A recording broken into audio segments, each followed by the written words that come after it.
واقعہ کربلا تاریخ کا دردناک واقعہ ہے۔ یہ اقتدار کی جنگ نہیں تھی، اقدار کی جنگ تھی۔ دو شخصیتوں کی لڑائی نہیں تھی، دو نظریات کا ٹکراؤ تھا۔ یہ حق اور باطل کا معرکہ تھا۔ یزید ظلم کا استعارہ ہے، حسین ابن علی امن کی علامت ہے۔ یزید جبر کا پتلا ہے، حسین صبر کا پیکر ہے۔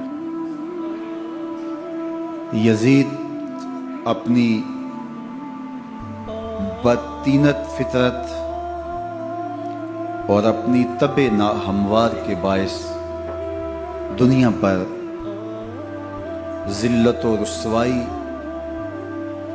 ظلم، جبر، جور و زیادتی کی علامت بن کے ابھرا، اور حسین ابن علی رضی اللہ تعالی عنہ حق و صداقت کا نشان بن کے ابھرا۔ کربلا کے تپتے ہوئے ریگزار میں حسینی اور یزیدی دو کردار سامنے آتے ہیں۔ اقبال نے کہا تھا، موسیٰ و فرعون و شبیر و یزید، این دو قوت از حیات آید پدید۔ زندہ حق از قوت شبیری است، باطل آخر داغ حسرت میری است۔ سرخ رو عشق غیور از خون او، شوخی ای مصرع از مضمون او۔ تا قیامت قطع استبداد کر، موج خون او چمن ایجاد کر۔ یزید بہدل کی بیٹی محسون کا ناپاک بیٹا تھا، اور حسین محمد عربی کی بیٹی فاطمہ کا شہزادہ تھا۔ یزید دمشق کے اطراف میں سرجون اور جریر، اختل جیسے اوباشوں کے جھرمٹ میں پل کے جوان ہوا۔ حسین کے گھر کا دروازہ مسجد نبوی کے اندر کھلتا تھا۔ یزید نشے میں دھت ہو کر کے نمازیں چھوڑ دیتا تھا۔ حسین کی کربلا کے اندر بھی نماز تہجد قضا نہیں ہوئی۔ یزید ظلم کا دوسرا نام ہے، حسین امن کی علامت ہے۔ یزید نے زندگی میں ایک مرتبہ حج کیا اور شراب کے مٹکے ساتھ لے کے آیا، اور اختل اور دیگر گویوں اور مغنیوں کو اپنے ساتھ رکھا تاکہ سفر آسانی سے کٹے۔ حسین ابن علی نے 25 حج سواری ہونے کے باوجود پیدل کیے۔ یزید حج بیت اللہ کے بعد مدینہ المنورہ آیا اور شراب کی ایک مجلس بپا کی۔ حضرت امام حسین رضی اللہ تعالی عنہ جب وہاں پہنچے تو شراب کی پھیلی ہوئی بدبو کو محسوس کرتے ہوئے فرمایا، یہ بو کیسی ہے؟ تو نشے میں دھت یزید بولا، یہ شام میں بنتی ہے، اور ایک جام منگوایا اور اس کو پیتے ہوئے دوسرا جام حضرت امام حسین رضی اللہ تعالی عنہ کی طرف بڑھاتے ہوئے کہا، ابا عبداللہ لیجئے۔ تو حضرت امام حسین رضی اللہ تعالی عنہ نے فرمایا، میں اس کی طرف دیکھتا بھی نہیں ہوں، اور پھر وہ عشقی اشعار پڑھنے لگا۔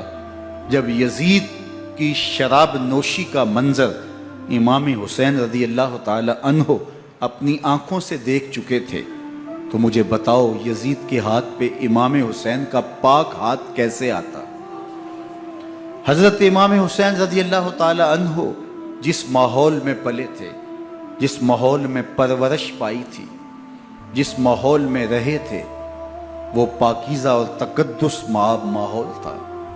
اور یزید کبھی اطراف دمشق میں، کبھی غوطہ میں، کبھی الخضرہ محل میں، اور کبھی کہاں اور کبھی کہاں داد عیش دیتا رہا اور لہو و لعب کے اندر مصروف رہا، اور اس کی زندگی ان چیزوں سے عبارت تھی۔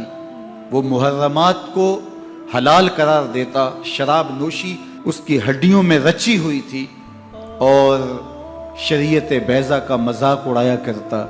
اور حسین ابن علی رضی اللہ تعالی عنہ کی دوستیاں جن لوگوں سے تھی وہ عبداللہ ابن عباس تھے، عبداللہ ابن عمر تھے، حضرت عبد الرحمن بن ابو بکر رضی اللہ تعالی عنہ تھے۔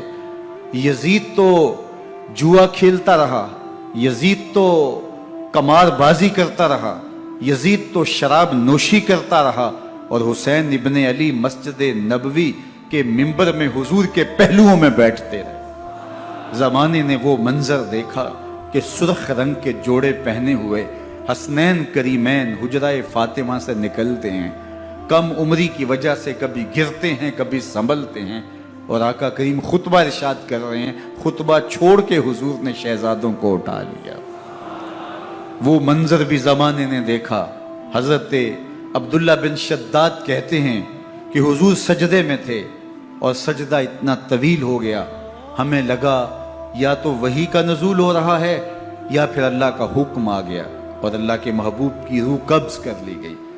لیکن میں نے جب نظریں اٹھا کے ننکیوں سے دیکھا تو کیا منظر تھا کہ حسین ابن علی حضور کی پشت پہ بیٹھے ہوئے اور میرے آقا سجدے کو طول دے رہے ہیں۔ اللہ اکبر! حسین کے لیے پیغمبر کے سجدوں کو طول دیا جا رہا ہے۔ حسین ابن علی کبھی منبر پہ حضور کی اطراف میں بیٹھتے ہیں، وہ منظر بھی دنیا نے دیکھا کہ حضور کے مبارک کندھوں پر حسین ابن علی بیٹھے ہیں اور حضور کی زلفوں کو پکڑا ہوا ہے۔ تو حضرت عمر رضی اللہ تعالیٰ عنہ دیکھ کے کہتے ہیں واہ واہ کیسی سواری میسر آئی حسین ابن علی کو۔ تو میرے آقا مسکرا کے کہتے ہیں عمر سواری دیکھتے ہو سوار بھی تو دیکھو۔ اللہ اکبر! حضرت اسامہ بن زید بن حارثہ رضی اللہ تعالیٰ عنہ فرماتے ہیں رات کا ایک پہر گزر گیا اور مجھے حضور سے کوئی کام تھا، میں آقا کریم کی خدمت میں حاضر ہوا، در دولت پہ دستک دی، حضور تشریف لائے تو چادر اوڑی تھی، بکل کی ہوئی تھی میرے حضور نے، تو میں نے اپنی حاجت کہی تو حضور نے میری حاجت پوری کر دی۔ لیکن ایک منظر میں نے دیکھا کہ حضور نے جو چادر کی بکل فرمائی تھی اس کے اطراف میں پہلوؤں میں ابھار تھے، جس طرح اندر کوئی ہو۔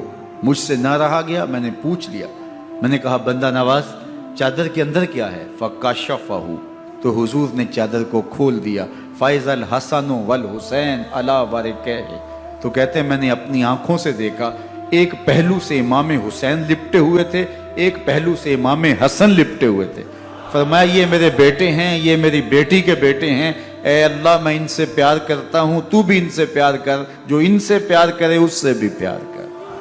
ان کی محبت کا درس دیا، ان کے پیار کا سبق پڑھایا، کہا ان سے پیار کرنے والا میرے سے پیار کرنے والا ہے، ان سے بغض رکھنے والا میرے سے بغض رکھنے والا ہے۔ ان کی تکلیف حضور کو بے چین کر دیتی تھی۔ حضرت سیدہ فاطمہ الزہرا رضی اللہ تعالی عنہ کے گھر کے قریب سے گزرے تو حضرت امام حسین کے رونے کی آواز آ رہی تھی، تو آقا کریم علیہ السلام نے فرمایا کہ فاطمہ حسین کو چپ کرواؤ، الا تعلمی ان بقاءہ یوزینی، تو جانتی نہیں حسین کا رونا مجھے دکھ دیتا ہے۔ حسین ابن علی کو حضور رونے نہیں دیتے تھے، ان کو دکھی نہیں ہونے دیتے تھے، کیونکہ رسول اللہ صلی اللہ علیہ وسلم جانتے تھے کہ یہ کتنے دکھ سہے گا، کتنی تکلیفوں سے گزرے گا اور کتنے مصائب سہے گا۔ زمانے نے وہ گھڑیاں بھی دیکھیں کہ حضرت حذیفہ بن یمان رضی اللہ تعالیٰ عنہ فرماتے ہیں کہ میں حضور کی خدمت میں نماز مغرب کی ادائیگی کے لیے حاضر ہوا، اور میں نے یہ اجازت خاص طور پہ اپنی ماں سے اس شرط پہ لی تھی کہ امی آپ مجھے اجازت دیں، میں حضور کی خدمت میں حاضر ہوتا ہوں، مغرب کی نماز بھی ادا کروں گا اور پھر حضور سے عرض کروں گا حضور میرے لیے اور میری ماں کے لیے بخشش کی دعا کر دیجئے۔ ماں نے اس شرط پہ اجازت دے دی اور میں حضور کی خدمت میں آ گیا، نماز مغرب ادا کی، سلام پھرا تو میرے دل میں آرزو تھی میں حضور سے عرض کروں حضور میرے لیے اور میری ماں کے لیے مغفرت کی بخشش کی دعا کر دیں، لیکن حضور عبادات میں ذکر میں نوافل میں ایسے مشغول ہوئے کہ میں آرزو رکھنے کے باوجود بھی عرض نہ کر سکا۔ خیر نماز عشاء کا وقت ہوا، اذان پکاری گئی، حضور مصلی پہ آئے، نماز پڑھی، سلام پھرا، تو میرے دل میں پھر خیال آیا کہ ماں سے ایک نماز کی چھٹی لی تھی، نمازیں بھی 2 ہو گئیں، ماں نے جاتے پوچھنا ہے حضور سے میرے لیے اور اپنے لیے مغفرت کی، بخشش کی دعا کروائی تھی، تو کیا جواب دوں گا؟ اور حضور اٹھے اور کاشانہ اقدس کی طرف چل دیے۔ اب میرے دل میں یہ خیال رہ کے آ رہا تھا کہ ماں کو کیا جواب دوں گا؟ میں تو حضور سے بخشش و مغفرت کی دعا کروا ہی نہیں سکا۔ جب حضور چل پڑے تو غیر ارادی طور پہ میں بھی حضور کے پیچھے چل پڑا۔ چلنے میں تھوڑی سی رفتار تیز ہو گئی، جس سے قدموں کی آہٹ پیدا ہوئی۔ تو جب آواز پیدا ہوئی تو حضور نے رخ پھیرے بغیر فرمایا، من ھذا، میرے پیچھے پیچھے کون آ رہا ہے؟ پھر خود ہی کہا، حذیفہ تو نہیں؟ تو میرا دل دھڑک رہا تھا، قلت نعم، میں نے کہا جی جی حضور، میں حذیفہ ہوں۔ فرمایا، ما حاجتوں کا، غفر اللہ لکا ولأمکا، کیا کام ہے؟ اللہ تجھے بھی بخش دے، تیری ماں کو بھی بخش دے۔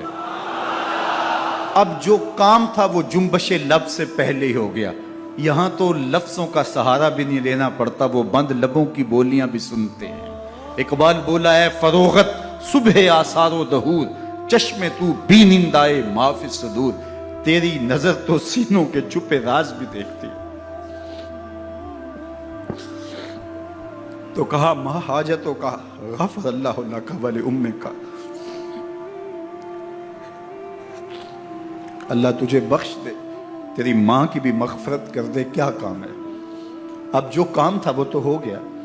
تو میرے حضور نے ارشاد فرمایا، حذیفہ سنو، ابھی ایک فرشتہ آیا ہے جو اس سے قبل دھرتی پر پہلے کبھی نہیں آیا، آج پہلی مرتبہ اللہ سے اجازت لے کے 2 کام کرنے آیا ہے۔ ایک تو مجھے سلام کرنے آیا ہے، اور دوسرا خوشخبری دینے آیا ہے کہ آپ کی بیٹی فاطمہ جنتی عورتوں کی سردار ہے، اور حسن اور حسین جنتی جوانوں کے سردار۔ ایک طرف یزید ناپاک میسون کا پلید بیٹا، اور ایک طرف محمد عربی کا نواسا، فاطمہ کے دودھ کا اثر، علی المرتضیٰ کے خون کی تاثیر، رسول اللہ صلی اللہ علیہ وسلم کے کندھوں پہ بیٹھنے والا۔ ایک دن حضور نے امام حسین رضی اللہ تعالیٰ عنہ کے ہاتھ پکڑ لیے اور ان کے پاؤں اپنے پاؤں پہ رکھے، اور پھر فرمایا، بیٹے آگے بڑھو، اور ان کے پاؤں حضور کی پنڈلیوں پہ آئے۔ پھر کہا، بیٹے اور آگے بڑھو، حتیٰ کہ ان کے پاؤں حضور کی رانوں پہ آئے۔ پھر فرمایا، بیٹا اور آگے بڑھو، تو ان کے پاؤں حضور کے مبارک بطن اقدس پہ آئے۔ پھر بازوؤں کو کھینچ کے اپنے قریب کیا اور حسین ابن علی کے منہ میں اپنی زبان رکھ دی، اور وہ اس طرح چوس رہے تھے جس طرح کھجور چوسی جاتی ہے۔ تو اللہ کے محبوب علیہ السلام نے حسین ابن علی کو اپنی زبان کا لعاب دہن دے کر کے، وہ شیر رحمت دے کر کے، وہ کوثر و تسلیم سے پاکیزہ تر آب رحمت عطا کر کے ان کی ہمیشہ کے لیے پیاس بجھا دی، تاکہ کل کربلا کے تپتے ہوئے ریگزار میں حسین ابن علی کو پیاس کی شدت تنگ نہ کرے اور پائے استقلال میں لغزش نہ آنے پائے۔ ان نازوں سے پالے ہوئے حسین کو، ان محبتوں سے پالے ہوئے حسین ابن علی کو امتحان بھی اتنے بڑے درپیش تھے۔ یاری تیری سونا پر ازمیشاں تیریاں اگ، سونا پرکھیا جامدہ ہے نال اگاں دے لگ۔ جتنا بڑا شخص ہوتا ہے اتنی آزمائشیں بھی بڑی ہوتی ہیں۔ پیغمبر رحمت کی آغوش میں کھیلنے والا، حجرہ فاطمہ کا جانشین، مصلی رسول کا وارث، منبر رسول صلی اللہ علیہ وآلہ وسلم پر حضور کے مبارک پہلو اور گود میں بیٹھنے والا حسین، حضور کی زبان چوسنے والا حسین، حضور کے کندھوں پہ سواری کرنے والا حسین، آقا کریم علیہ السلام کے مبارک سجدے کی حالت کے اندر حضور کی پشت پہ کھیلنے والا حسین، جس حسین کا دروازہ مسجد نبوی کے اندر کھلتا تھا اور یزید کی کرتوتوں کے چشم دید گواہ تھے۔ یزید جب تخت نشین ہوتا ہے تو اسے یہ فکر ہوتی ہے کہ امام حسین عبداللہ بن زبیر، عبداللہ بن عمر، عبداللہ ابن عباس یہ میری بیعت کرے. اور وہ ولید بن عقبہ کو لکھتا ہے کہ ہر صورت میں ان کی بیعت لو، اور اگر بیعت نہ دیں تو سختی کرو. حضرت امام حسین رضی اللہ تعالی عنہ کو بلاوا آتا ہے کہ آپ کو دارالامارت میں گورنر ہاؤس میں بلایا جا رہا ہے. ولید بن عقبہ کا پیغام آپ کو پہنچتا ہے. آپ اس وقت فرماتے ہیں کہ اس وقت جو پیغام پہنچا ہے وہ کسی خطرے سے خالی نہیں ہے. تو کچھ سواروں کو ساتھ لیا، کہا تم دارالامارت کے باہر کھڑے رہنا، اگر میری آواز بلند ہوئی تو اندر آ جانا، ورنہ تم انتظار کرنا. آپ اندر گئے. ولید بن عقبہ نے مروان کو بھی بلایا تھا. مروان بن حکم یہ گورنر مدینہ ولید سے پہلے رہ چکا ہے، تو اس نے مشورہ دیا کہ سختی کی جائے. خیر ولید بن عقبہ نے کہا کہ یہ خط ہے، حضرت امیر معاویہ کا انتقال ہو گیا اور یزید تخت نشین ہوا ہے، لہٰذا وہ آپ سے بیعت کا مطالبہ کرتا ہے. تو حضرت امام حسین رضی اللہ تعالیٰ عنہ نے فرمایا کہ میرے جیسا شخص یوں چھپ کے بیعت نہیں کر سکتا. اور آپ واپس پلٹے. مروان بن حکم نے ولید بن عقبہ کو کہا کہ یہ موقع ہے جانے نہ دیا جائے، اگر یہ نکل گئے تو دوبارہ تم قابو نہیں پا سکو گے اور انہیں یہیں قتل کر دیا جائے. حضرت امام حسین رضی اللہ تعالیٰ عنہ نے یہ بات سن لی. کہتے ہیں حضرت امام حسین انہی قدموں کے بل واپس پلٹے اور مروان بن حکم سے مخاطب ہو کے کہا، مروان کیا بول رہا ہے؟ وہ خاموش ہو گیا. فرمایا تو جانتا نہیں ہم کون ہیں؟ آنا حسین ابن علی ابن ابی طالب، میں حسین ہوں، میں علی کا بیٹا ہوں. ہمارے گھر میں قرآن اترتا رہا ہے، وحی کا نزول ہوتا رہا ہے، اور یزید فاسق ہے، فاجر ہے، مسلمانوں کا قاتل ہے اور شرابی ہے. میں ڈنکے کی چوٹ پہ یزید کی بیعت سے انکار کرتا ہوں. بس حیدری کچھار سے محمدی شیر نکل آیا ہے. اب اوسان خطا ہو گئے، راستہ چھوڑ دیا، واپس آئے. سیدہ زینب سے ملے، کہا مدینے کو چھوڑنا پڑے گا. کہا بھیا کیا ہوا؟ کہا یزید بیعت لینے پہ مصر ہے اور میں کسی صورت بھی بیعت نہیں کروں گا.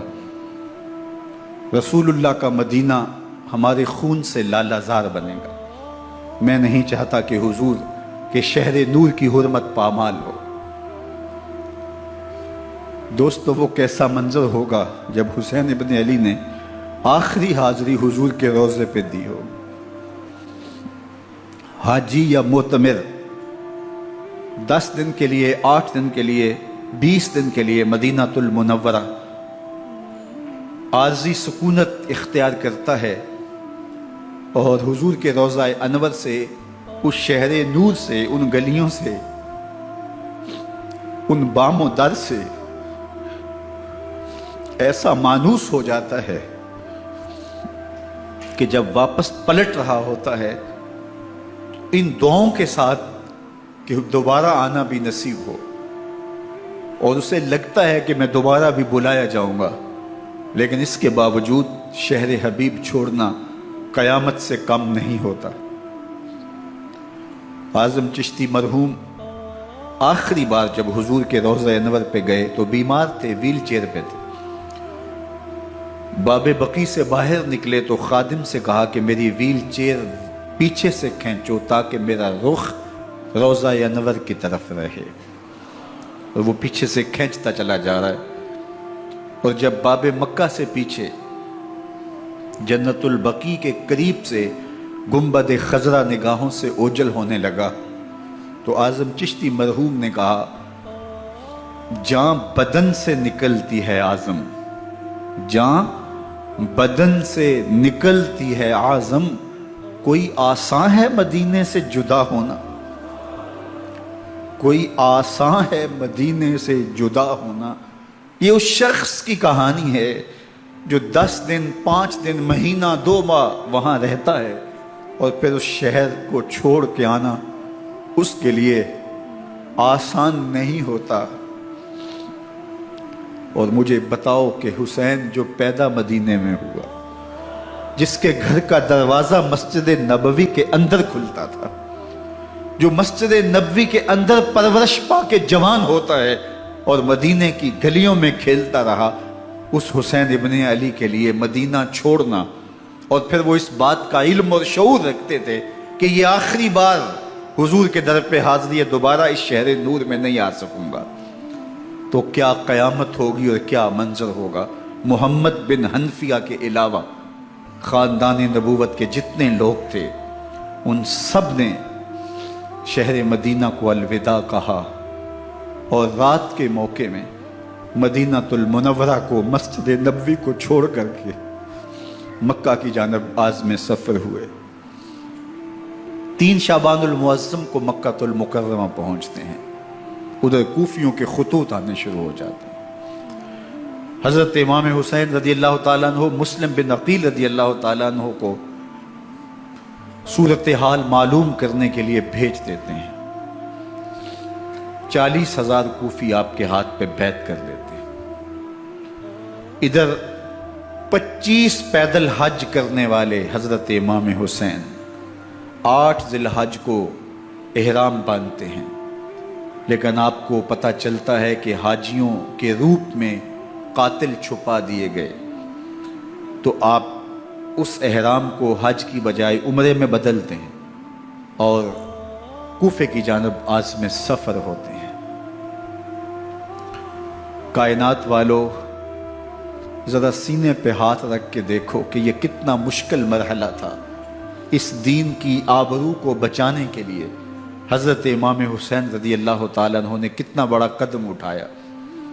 آپ کے بہی خواہ، دوست، احباب عبداللہ بن عمر یہ سارے روکتے ہیں، عبداللہ بن عباس کہتے ہیں حضرت نہ جائیے، الکوفی لا یوفی، کوفی کبھی وفا نہیں کرتے، آپ کے والد کو وہاں شہید کیا گیا، لیکن آپ ایک فرض کو نبھانے جا رہے ہیں۔ میرے غم گسارو، میرے مہربانو، نہ روکو مجھ کو جانے دو، مجھے نانے کے دی کی ڈوبتی کشتی بچانے دو، میں جاتا ہوں کہ دنیا پر وفا کا نام رہ جائے، میں رہوں نہ رہوں پر عظمت اسلام رہ جائے۔ میں نہیں جاتا تو نبی کے گھر کی آن جاتی ہے، میں نہیں جاتا تو نبی کے گھر کی آن جاتی ہے، تمہارا دین جاتا ہے، میری غیرت ایمان جاتی ہے۔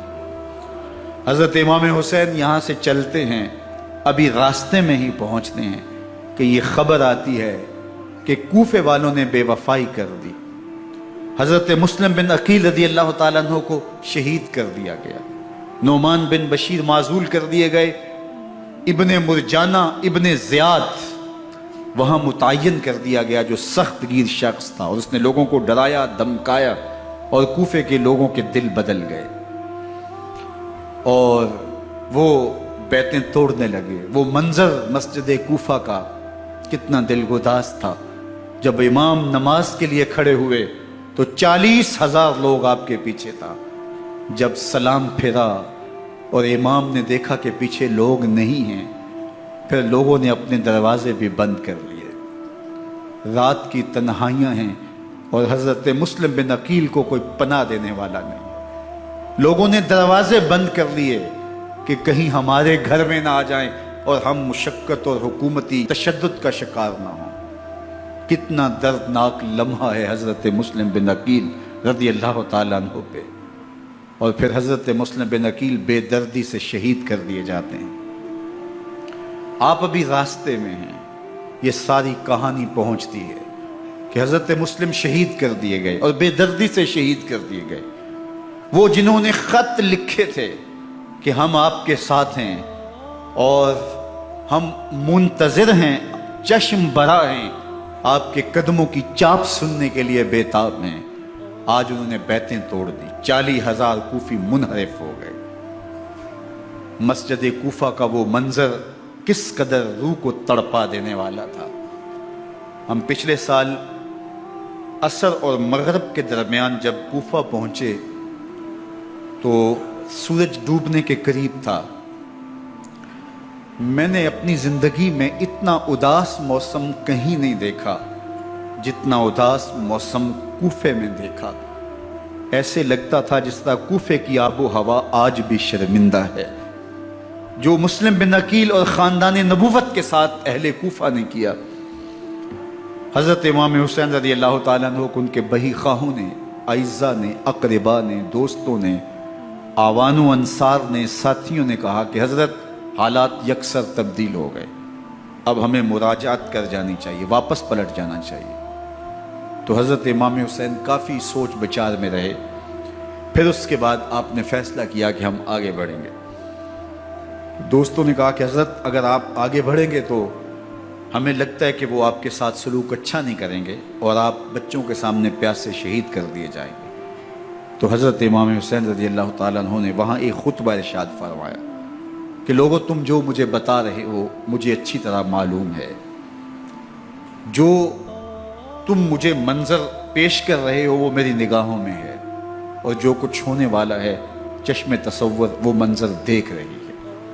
چونکہ حضرت امام حسین رضی اللہ تعالیٰ عنہ کی شہادت کی خبر حضرت امام حسین کے پیدا ہوتے ہی خاندان نبوت میں عام تھی۔ حضور علیہ الصلوۃ والسلام کو یہ بات جبریل امین نے آ کے بتائی تھی جب حسین ابن علی کے ساتھ حضور محبت کا اظہار کر رہے تھے، تو یہ جبریل امین نے آ کے کہا تھا حضور آپ کا یہ بیٹا ارض طف میں شہید کر دیا جائے گا، اور کربلا کی مٹی لا کے حضور کو دی اور ام سلمہ کو حضور نے عطا کر دی۔ حضرت ام سلمہ کہتی ہیں کہ ایک دن میں سوئی تو خواب دیکھا کہ حضور کے مبارک بال بکھرے ہوئے ہیں اور سخت پریشان ہیں، تو میں نے کہا کہ حضور آپ کی یہ کیا حالت ہے؟ وَبِيَدِهِ قَارُورَةٌ، اور حضور کے ہاتھ میں ایک شیشی ہے، فِيهَا دَمٌ، جس کے اندر خون ہے۔ تو میں نے کہا حضور یہ کیا؟ فرمایا میں قتل گاہ حسین سے آ رہا ہوں اور یہ حسین ابن علی کا خون ہے۔ تو کہا 10 محرم کا دن تھا، دوپہر کا یہ منظر تھا، میں قیلولہ کر کے اٹھی، جب میں نے دیکھا تو وہ شیشی جس میں کربلا کی مٹی رکھی تھی وہ خون بن چکی تھی۔ تو یہ خبر پہلے دی گئی تھی، یہ بتا دیا گیا تھا۔ فرمایا میرے دوستو جو تم مجھے بتاتے ہو میں اس سے بے خبر نہیں ہوں، یہ سب کچھ ہونے والا ہے، لیکن اس کے باوجود میں کیوں جا رہا ہوں؟ تو آپ کا ایک تاریخ ساز جملہ ہے جو کربلا کے فلسفے کو ہمارے سامنے رکھتا ہے کہ یہ اتنا بڑا امتحان کیوں دیا۔ حضرت امام حسین رضی اللہ تعالیٰ عنہ نے فرمایا وَلَكُمْ فِيَّ أُسْوَةٌ، میں اس لیے جا رہا ہوں قیامت تک ظلم، جبر اور ناانصافی کے خلاف کھڑے ہونے والوں کے لیے کوئی نمونہ تو ہو۔ میری زندگی قیامت تک ظلم، جبر اور استحصالی نظام کے خلاف کھڑے ہونے والوں کے لیے نمونہ ہے۔ تو حضرت امام حسین رضی اللہ تعالیٰ عنہ نے حق اور باطل کے درمیان ایک سرخ لکیر کھینچ دی اپنے خون سے۔ اب حق اور باطل کا امتیاز کرنا مشکل نہیں ہے، کوئی باطل پہ اڑا رہے تو الگ بات ہے، لیکن امتیاز کرنا مشکل نہیں ہے۔ حدود بالکل واضح کر دی۔ اقبال نے یہاں کتنی خوبصورتی کے ساتھ اس مضمون کو نبھایا۔ سرخ رو عشق غیور از خون او، شوخی این مصرع از مضمون او، تا قیامت قطع استبداد کر، موج خون او چمن ایجاد کر۔ ایک جہاں آباد کر دیا، حق اور باطل کی راہیں اجال دی۔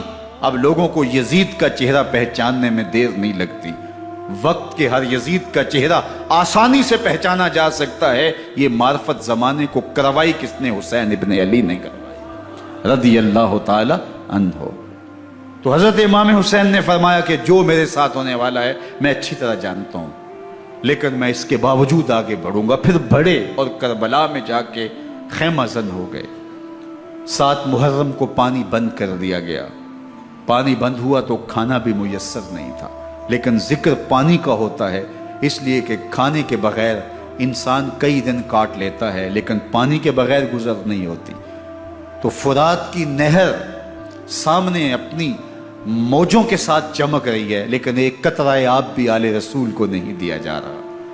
کائنات کے اندر ایسے انوکھے امتحان بھی ہوتے ہیں۔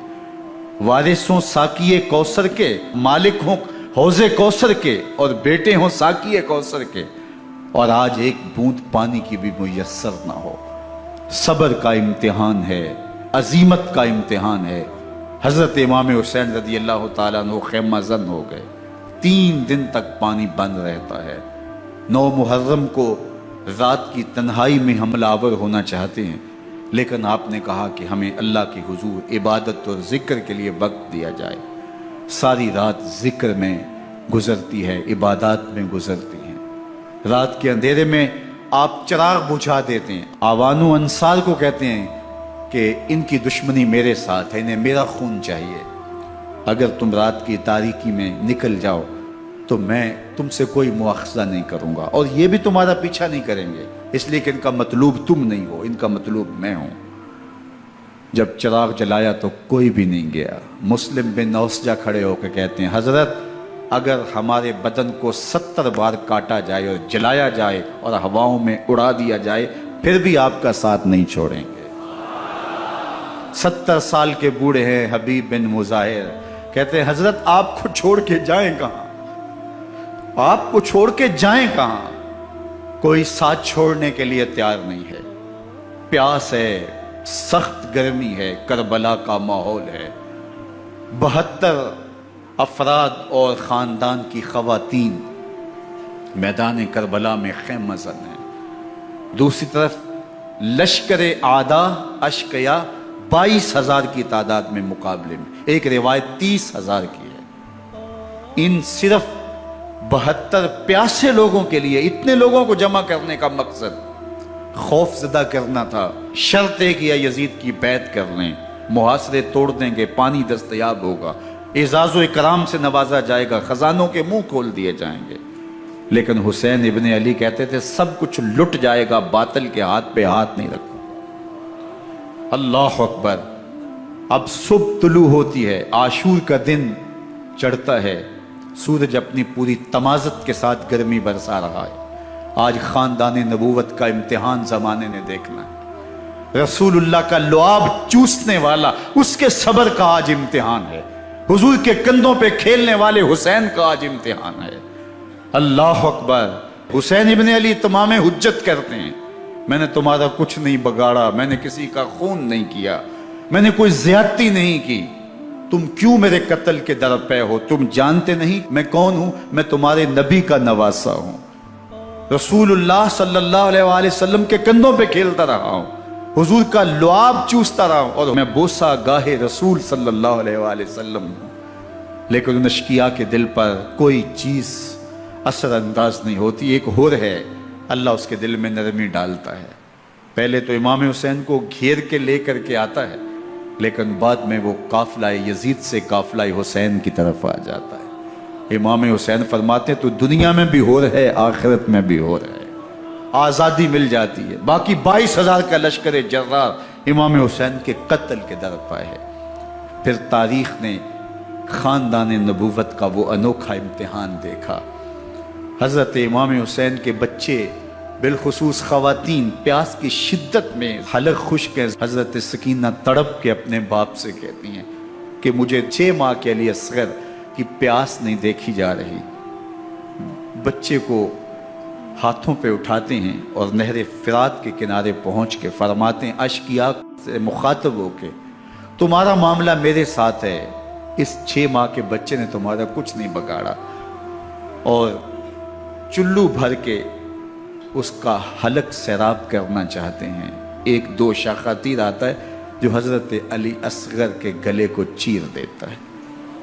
راوی لکھتے ہیں کہ وہ عام تیر نہیں تھا، جانوروں کو شکار کرنے کے لیے جو بڑے تیر ہوتے ہیں وہ 2 شاخہ تیر تھا۔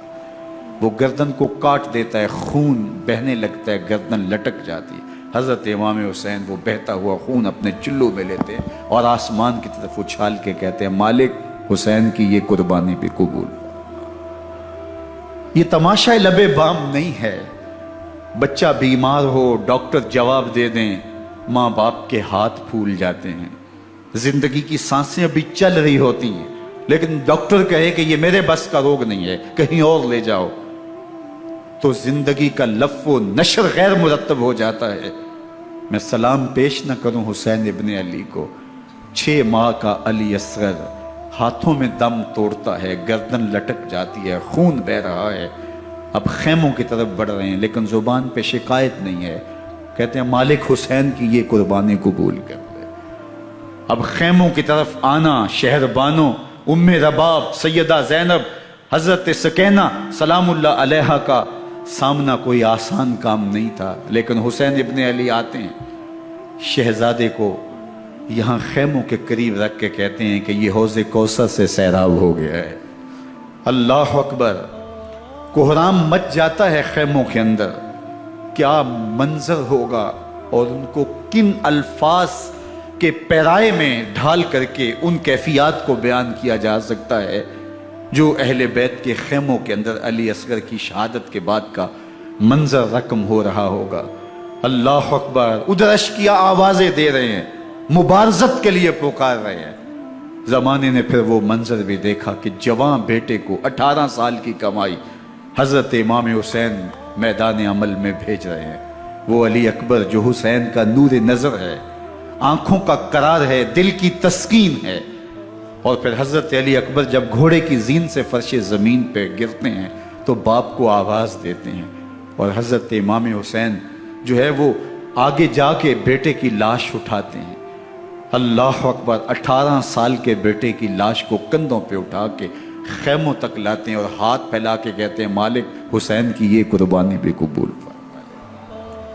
کبھی قاسم بن حسن کی لاش اٹھا کے لاتے ہیں، کبھی اون و محمد کی لاشیں اٹھا کے لاتے ہیں، بتیجوں کی، بھانجوں کی، بھائی عباس کے کٹے ہوئے بازو اور زخموں سے چھدا ہوا لاشا۔ کیا کیا قیامتیں تھیں جو اس کربلا کے ایک میدان کے اندر نہیں توڑی گئیں۔ حضرت امام حسین پر دکھ پہ دکھ، تکلیفوں پہ تکلیفیں۔ اب 71 لاشیں اٹھا کے خیموں تک پہنچا چکے، اور ادھر مبارزت کی دعوت دی جا رہی، آؤ میدان عمل میں آؤ، اب دیر کیوں کر رہے ہو۔ رسول اللہ کا حرم، رسول اللہ کی شہزادیاں جو نازوں میں پلی تھی، وہ کلیاں جو شبنم کا بوجھ بھی گوارا نہیں کر سکتی تھی، آج مصیبتوں کے پہاڑ ٹوٹ گئے۔ حضرت امام حسین کبھی شہربانوں کو، کبھی ام رباب کو دلاسا دیتے ہیں، کبھی حضرت زینب کو کہتے ہیں۔ حضرت زینب کربلا کے اس میدان کے اندر بڑے حوصلے کے ساتھ اپنے بھائی کے ساتھ کھڑی رہی، اپنے 2 بیٹے راہ خدا میں پیش کیے، ان کی لاشیں وصول کی، لیکن زینب جس جرأت کے ساتھ، جس پامردی کے ساتھ اس سارے منظر کو حوصلے کے ساتھ سہتی رہی، وہ یقیناً حوصلہ سیدہ زینب سلام اللہ علیہا کا ہی ہے۔ لیکن یہ وہ منظر تھا کہ زینب کا دل بھی ڈول گیا جب حسین ابن علی گھوڑے پہ بیٹھنے لگے، اور ان کو گھوڑے میں بٹھانے والا کوئی نہیں تھا، اور جو بھی سوار جاتا پھر واپس اس کی لاش ہی آتی اور حسین ابن علی لے کے آتے۔ آج حسین ابن علی جا رہے ہیں، زندگی کا سارا سرمایہ لٹ رہا ہے، حضرت زینب سلام اللہ علیہا سنبھل نہیں رہی۔ حضرت امام رضی اللہ تعالیٰ عنہ اٹھے اور آپ نے حضرت زینب کو صبر کی تلقین کی اور کہا کہ صبر ہی بہترین ذریعہ ہے اور اللہ کی قربت کا ایک بہترین سبب ہے، اور ان کو صبر کی تلقین کرتے ہوئے فرمایا کہ میرے بعد تم نے اس ذمہ داری کو سنبھالنا ہے، اور ان مخدرات اسلام کی، ان شہزادیوں کے پردے کی تم نے حفاظت کرنی ہے۔ اور پھر گھوڑے کی زین کس کے امام حسین لشکر اشکیا کی طرف بڑھتے ہیں۔ اب خیموں سے سسکیوں کی آواز آ رہی ہے، ان کا سردار، ان کا تاجدار آج سب کو چھوڑ کے کربلا کے میدان کی طرف بڑھ رہا ہے۔ جرم کیا کیا، قصور کیا کیا، اس نے کیا زیادتی کی کہ آج نیزوں اور انیوں کے مقابلے میں 22,000 کا لشکر حضرت امام حسین پہ ٹوٹ پڑتا ہے۔ آپ پھر اتمام حجت کرتے ہیں، میں نے کسی کو قتل نہیں کیا، خون ناحق نہیں بہایا، میرے خون کے درپے کیوں ہو، اپنی آخرت کیوں برباد کرتے ہو، تم جانتے نہیں میں کون ہوں، میں تمہارے نبی کا نواسا ہوں۔ لیکن ابن زیاد کہتا ہے مقابلے میں آؤ۔ پھر حضرت امام حسین رضی اللہ تعالیٰ عنہ مقابلے میں آتے ہیں، اور جب گھوڑے کو ایڑ لگا کے دشمن اشقیاء پہ ٹوٹتے ہیں تو پھر ایسا منظر ہوتا ہے کہ وہ بھیڑ بکریوں کی طرح آگے بھاگتے ہیں۔ 71 زخم کلیجے پہ لیے شجاعت کا یہ پیکر جب میدان میں آتا ہے، آواز آتی، یہ کون ذی وقار ہے، بلا کا شاہ سوار ہے، لباس ہے پھٹا ہوا غبار سے اٹا ہوا، تمام جسم نازنی چدا ہوا کٹا ہوا، یہ نبی کا نور عین ہے، یہ بالیقین حسین ہے، یہ حسین ابن علی ہے رضی اللہ تعالیٰ عنہ۔ پھر چاند بادلوں میں گھر جاتا ہے، شامی غنڈے تیر برساتے ہیں، تلواروں سے آپ کے بدن پر ضربیں لگاتے ہیں اور نیزوں سے آپ کے بدن کو پرو دیتے ہیں۔ جب آپ کا پیراہن بعد میں اتارا گیا تو آپ کے پیراہن میں 122 سوراخ تیروں کے تھے، 33 زخم تلواروں کے اور 34 گھاؤ نیزوں کے تھے۔ جب گھوڑے کی زین سے فرش زمین پر آئے، بدن چھلنی تھا، زخم زخم سے خون بہ رہا تھا، 3 دن کا پیاسا حسین، اللہ اکبر، بدن زخموں سے چور، 71 لاشیں کلیجے پہ لیے، مخدرات اسلام کے پردے کا خیال دل میں الگ ہے، لیکن گھوڑے کی زین سے جب فرش زمین پہ امام حسین آتے ہیں، زبان پہ ہائے نہیں، نالا و شیون نہیں، چیخ و پکار نہیں، آتے ہی پیشانی سجدے میں رکھتے ہیں اور پکارتے ہیں اللہم ردن بقضائکا وصبرن علی بلائکا تسلیما لامرکا سبحان ربی العالی۔ مالک گھر لٹا کے، بچے لٹا کے، خاندان سب کچھ قربان کر کے، اپنے بدن کو زخموں سے چھلنی کروا کے، تیروں اور نیزوں کی انیوں سے اپنے آپ کو زخمی کروا کے، تیرے حضور سر جھکا کے یہ اقرار کرتا ہوں کہ حسین تیری تقدیر پہ راضی ہے، مالک تو بھی بتا، تو بھی حسین پہ راضی ہوا ہے کہ نہیں ہوا۔ آواز آ رہی ہے، اس پیاسے پر علی شیر خدا کو ناز ہے، اس نواسے پر محمد مصطفیٰ کو ناز ہے۔ اوروں نے بھی سجدے کیے پر اس کا عجب انداز ہے، اس نے وہ سجدہ کیا جس پر خدا کو ناز۔ حسین ابن علی رضی اللہ تعالیٰ عنہ کا سر انور دستے قاتل نے تب کاٹا جب وہ سجدے میں جھکا ہوا تھا۔ یزید نے کہا میں بیعت لوں گا، امام حسین نے کہا کبھی بھی نہیں دوں گا، یہ سر کٹ سکتا ہے جھک نہیں سکتا۔ سر کاٹ کے نیزے کی نوک پہ چڑھا دیا گیا اور یہ اس بات کا اعلان تھا کہ ہم جیت گئے اور حسینی ہار گئے، اور لشکر یزید میں غوغا مچ گیا، نقارے بجنے لگے کہ ہم جیت گئے، دیکھو امام حسین شہید کر دیے گئے، اور سر کاٹ کے نیزے کی نوک پہ چڑھایا گیا۔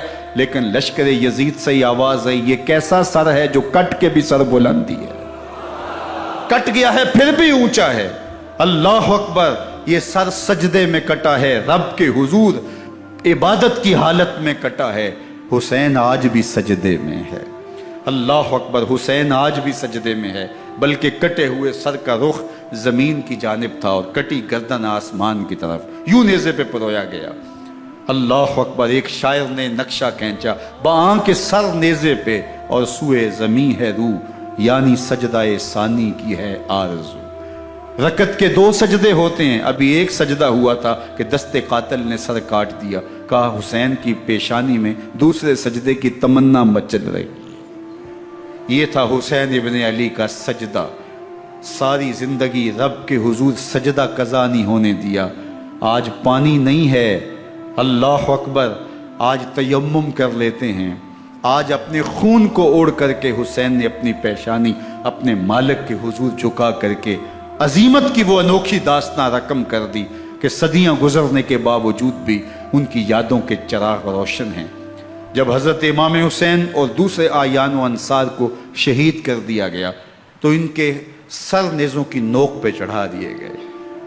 حضرت امام حسین کا کٹا ہوا سر اور باقی 71 افراد کے کٹے ہوئے سر نیزوں کی نوک پہ، اور 10 سواروں کو ابن سعد نے کہا کہ ان کو رون دو، اور گھوڑوں کی ٹاپوں تلے حضرت امام حسین رضی اللہ تعالیٰ عنہ اور ان کے آوان و انصار کو جو ہے وہ روندا گیا، حتیٰ کہ ان کی استخوان مبارک، ان کی ہڈیاں بھی چور چور ہو گئیں۔ روننے سے قبل ان کا لباس اتار لیا، ان کے کپڑے اتار لیے گئے۔ اللہ اکبر، کیسی دردناک گھڑیاں تھیں۔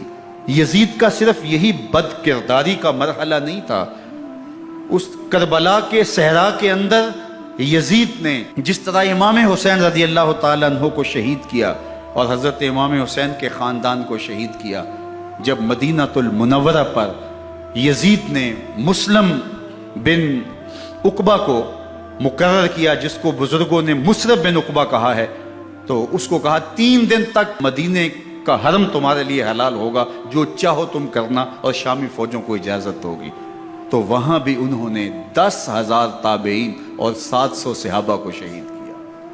حضرت ابو سعید خدری رضی اللہ تعالیٰ عنہ گھر سے باہر نکلے، کافی بوڑھے ہو چکے تھے، تو انہوں نے حضرت ابو سعید خدری کو پکڑ لیا، کہا تم کون ہو؟ کہا مجھے ابو سعید خدری کہتے ہیں۔ تو کہا ہاں تمہارا نام سنا ہے، اور داڑھی سے پکڑ کے کھینچا اور کہا کہ ہے تمہارے پاس جو ہمیں دو؟ تو کہا کہ میرے پاس تو کچھ بھی نہیں، میں تو فقیر آدمی ہوں۔ تو ان کے گھر ان کو لے گئے، تو 2 کبوتر رکھے تھے حضرت ابو سعید خدری نے، تو وہ کبوتر لوٹ کے لے گئے۔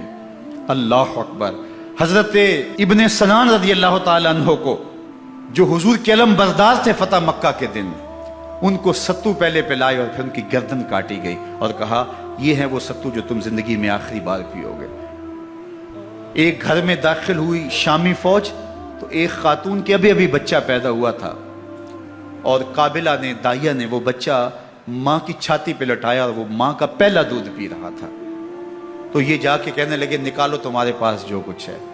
تو اس خاتون نے کہا تم جانتے ہو یہ بچہ کون ہے؟ تو انہوں نے کہا ہم نہیں جانتے۔ کہا یہ حضرت ابن ابی کبشہ انماری رضی اللہ تعالیٰ عنہ کا بچہ ہے، اور یہ وہ صحابی ہیں کہ جو بیت الشجرہ کے موقع پہ حضور کے ہاتھ پہ بیعت کرتے ہیں۔ انہوں نے اس چیز کا لحاظ نہ کیا کہ جو کچھ ہے وہ ہمیں دو، ورنہ تیرے بچے کو نہیں چھوڑیں گے۔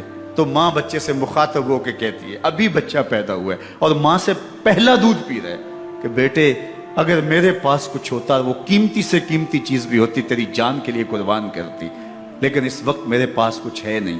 تو ایک شکی آگے بڑھا اور بچے کو ایک ٹانگ سے پکڑ کے کھینچ کے دیوار کے ساتھ پٹک کے مارا، جس سے دماغ کا بھیجا نکل گیا۔ کیا کیا زیادتیاں نہیں کی۔ 700 صحابہ حرہ کے واقعہ میں شہید کیے یزید نے، اور 10,000 تابعین شہید کیے۔ مسجد نبوی میں ممبر رسول کے ساتھ گھوڑے باندھے، اور وہ ممبر رسول اور مصلی رسول کے قریب لید کرتے رہے۔ حضرت سید عبد المسیب فرماتے ہیں میں نابینا تھا اور حضور کے روضہ انور کے پاس بیٹھا تھا، اور یزید کے سپاہی آتے، جو بھی مسجد میں نظر آتا پکڑ کے لے جاتے، مجھے نابینا سمجھ کے چھوڑ دیتے، لیکن میں پریشان تھا کہ ظہر کا وقت ہوگا، عصر کا وقت ہوگا، مغرب عشاء کا وقت ہوگا، نہ اذان نہ اقامت نہ جماعت، تو کیسے مجھے پتہ چلے گا کہ نماز کا وقت ہو گیا، اور کیسی میری نمازوں کا کیا بنے گا؟ میں اس فکر میں بیٹھا تھا۔ لم ازل اسمع الاذان والاقامت من قبر رسول اللہ صلی اللہ علیہ وآلہ وسلم۔ فرماتے ہیں جب بھی پھر نماز کا وقت آیا، گنبد خضرا سے اذان کی بھی آواز آئی، اقامت کی بھی آواز آئی۔ 3 دن تک مسجد نبوی کے اندر گھوڑے بندے رہے، اور مدینہ کی حرمت پامال کی۔ مدینہ کے گھروں کے اندر یہ بد کماش داخل ہوئے، اور جو بدکاریاں انہوں نے کی، کلیجہ منہ کو آتا ہے۔ 1002 شیزائیں ان بدکاروں کی بدکاریوں کی وجہ سے کنواری حالت کے اندر حاملہ ہوئی۔ 3 دن تک مدینے کا حرم انہوں نے پامال کیا، اور پھر مکہ المکرمہ میں کعبہ اللہ پر گولے برسائے، اور کعبہ کا غلاف جل گیا۔ وہ تو یزید مر گیا، اور حضرت عبداللہ ابن زبیر رضی اللہ تعالیٰ عنہ نے اپنی خلافت کا اعلان کیا۔ یزید کے یہ کرتوت تھے، ادھر اہل مدینہ کو ستایا، ادھر اہل مکہ کو ستایا، اور رسول اللہ صلی اللہ علیہ وسلم کے خانوادے کی بے حرمتی اور توہین کی۔ نہ صرف انہیں قتل کیا گیا، ان کی لاشوں پہ گھوڑے دوڑائے۔ ابن سعد اور شمر جو ہے وہ خیموں میں داخل ہوا، اور مخدرات اسلام کی چادریں چھیننے کی کوشش کی۔ حضرت زینب سلام اللہ علیہ نے مخاطب ہو کے کہا ہمارے چہرے کے رکھوالے چلے گئے ہیں، ظالم تو خیال نہیں کرتا ہم رسول اللہ کی بیٹیاں ہیں۔ حضرت شہربانو، حضرت زین العابدین اور حضرت زینب سلام اللہ علیہ، ان تینوں کو ایک اونٹ پہ باندھا گیا، اور باقی اونٹوں پہ باقی سادات کو، حضور کی شہزادیوں کو باندھا گیا، رسیوں میں جکڑا گیا، اور اونٹوں پہ باندھ کر کے کوفے کی جانب آگے آگے شہیدوں کے سر چل رہے ہیں، اور پیچھے یہ قافلہ چل رہا ہے۔ اور جب یہ قافلہ وہاں سے گزرا جہاں لاشیں پڑی تھی، امام زین العابدین 14 سال کے تھے اور بیمار تھے، اور ان کا حوصلہ نہ ہوا، وہاں غشی ان کے اوپر آنے لگی، اور وہ منظر ابن کثیر نے، باقی لوگوں سب نے لکھا ہے کہ پھر جب ان کی یہ حالت ہوئی تو پھر سیدہ زینب سلام اللہ علیہ، جنہوں نے ابھی تک بڑے حوصلے کے ساتھ ساری مشکلات کا مقابلہ کیا تھا، اب ان کے بندھن ٹوٹ گئے اور آنکھوں سے آنسو بہنے لگے، اور سیدہ زینب نے امام حسین رضی اللہ تعالیٰ عنہ کی لاش پہ کھڑے ہو کے، اور وہ روندی ہوئی لاش، ٹوٹی ہوئی ہڈیاں، اور وہ پریشاں بدن، کٹا ہوا سر نیزے کی نوک پہ، اور لاش یہ پڑی ہے، تو حضرت سیدہ زینب نے مدینے کی طرف منہ کر کے جو ہے وہ حضور سے فریاد کی، یا محمد آہو، یا محمد آہو، ھذا حسین بالآراء مزمل بالدماء، یا محمد آہو بناتوں کا سبایا۔ یا رسول اللہ، اے پیارے آقا، یا جدہ ہو، اے ہمارے نانا محترم، یہ دیکھیے آپ کا حسین پڑا ہوا ہے، بدن سے کپڑے اتار لیے گئے، خاک ہوائیں اڑا رہی ہیں، اور اس کے اوپر چادر جو ہے وہ مٹی کی پڑ گئی ہے۔ حضور آپ کی اولاد کاٹ دی گئی، اور پھر کہا بناتوں کا سبایا، حضور دیکھیے آپ کی بیٹیوں کے ہاتھ باندھ دیے گئے ہیں، اونٹوں پہ کس دیا گیا ہے، سر شہیدہ آگے آگے چل رہے ہیں، اور حضرت سیدنا امام حسین کا آگے آگے سر ہے۔ راستے کے اندر ایک جگہ آئی، رات گزری اور ان کو اتارا گیا۔ رات کا موقع تھا، ایک خاتون آئی اور اس نے کوئی کھانا پیش کیا ان کو، اور کہا کہ میں کسی زمانے میں حضرت سیدہ فاطمہ الزہرا کی نوکری کیا کرتی تھی، ان کی لونڈی تھی، ان کی کنیز تھی، اور آج مجھے پتہ چلا کہ آپ لوگ گزر رہے ہیں، تو میں نے کہا کہ میں اپنی مخدومہ کے خاندان کی خدمت کروں۔ اور پھر اس نے کہا کہ اس وقت سیدہ کی گود میں ایک 6-7 ماہ کی بچی تھی جس کو زینب کہا کرتے تھے، تو سیدہ زینب نے کہا کہ اماں اگر پہچانتی ہو تو وہ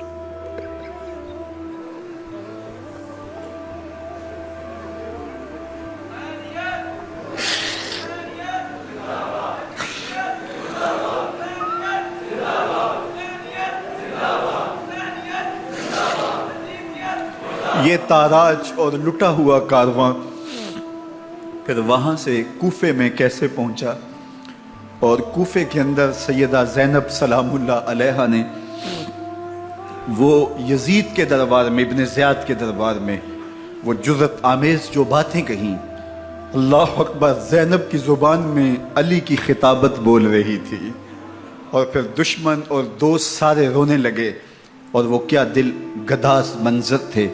اور پھر یہ سروں کا قافلہ اور سادات کرام کا مشکیں کسی ہوئی ہیں اور اونٹوں پہ باندھے ہوئے، ان کو وہاں سے پھر قادسیہ، اور قادسیہ سے پھر دمشق یزید کے دربار میں پہنچایا گیا، اور وہاں سے یہ لٹے ہوئے خانمہ برباد تاراج لوگ مدینہ المنورہ میں کیسے پہنچے، اور اہل مدینہ نے کیسے استقبال کیا، اور وہ منظر کتنا دلگداز تھا جب اہل مدینہ زینب سے پوچھتے تھے زینب حسین کہاں ہے؟